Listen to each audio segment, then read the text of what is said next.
Hey, how's it going, everybody, and welcome back to the channel.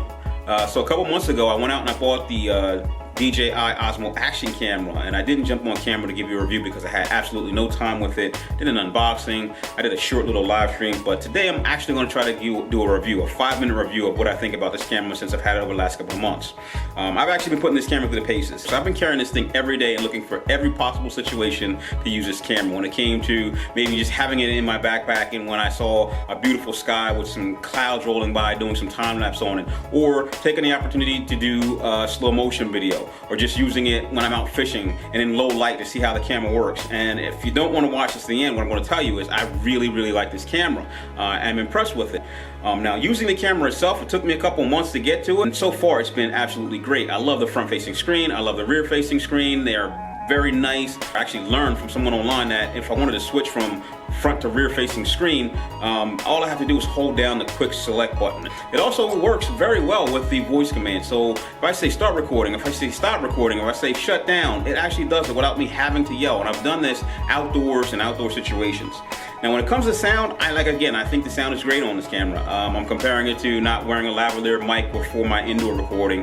The best I'll do is use a shotgun mic if I'm outdoors with a dead cat on it to kind of cut down on the wind noise. But I think it works great. I know everybody's trying to test right now whether or not they can figure out how to get this thing to work with microphone adapters. I'm pretty sure DJI has that up their sleeve right now. They're either going to release an adapter that's proprietary to this camera, or they're going to release a firmware update where you could use some kind of other adapter to make it work, but it just hasn't happened yet.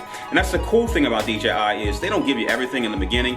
Now, I do have that hate relationship where they give you something that's kind of buggy, but I don't mind the fact that they save a little surprise for me down the line, because it makes me feel like, you know, like when you buy a cell phone, if they stop the updates, you kind of think that you got to go out and buy the latest greatest, even though your current cell phone works perfectly fine. So I like the fact that they give you little tidbits here and there. I'm hoping that they'll do other things with it. I'm hoping that they're going to be able to, because there is a little bit of a pause when you switch from front to rear screen, the camera actually stops and then it starts recording once it switches screens. I'm hoping they're going to be able to flip that so that it does it on the fly, maybe add in some other features like a GPS feature or something like that that you can use that compares closer to the GoPro camera. So I'm hoping they'll give you a little bit more out of this camera, make it an awesome, even better deal, because right now it is coming at $350, which is the same price of the somewhat dated GoPro Hero 7 Black. I strapped this thing to the motorcycle, I strapped it to my helmet, strapped it to the front, strapped it to the back. When it comes to that rock steady, the rock steady is very good. I mean, and it depends on how you're using it. For me, when I strap it to the helmet, I guess the human body adds a little bit of a cushion. So you get that very smooth rock steady video. But when I strap it directly to the motorcycle, when I strap it to the tail, when I strap it to the handlebars, my V2 Ducati makes this thing shake at a very high frequency. So you do get that jello effect. Does it ruin the video? No. But is it super smooth? No.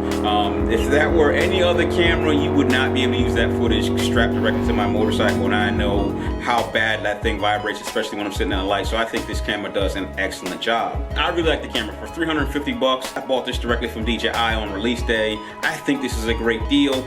This is probably the latest version of an action camera that gives you so many features until GoPro comes out with their Hero 8 Black or whatever the next edition is. So you might want to, consider this, but there are other options out there. I don't want to point you in the direction of DJI. There are plenty of other cameras out there that are working that are probably half the cost of this, like the Xiaomi cameras. Let's see, SJ Cam makes some excellent cameras that are around that $200 range. And I'm hearing that SJ Cam is coming out with a very nice action camera that you might want to wait for just to see what it can do before you go out and buy this one. It's around 200 and change. So hey, that is my review of the DJI Osmo Action. Like I said, I've had that love-hate relationship with DJI, but I can tell you right now, I am actually loving this camera. I've had no issues. It's had 2 firmware updates, but I didn't experience any of the issues that those firmware updates were supposed to address. And so far, nothing's been a downer. It works, and it works well. So hey, thanks for watching. Thanks for supporting the channel. I'll talk to you soon. Bye.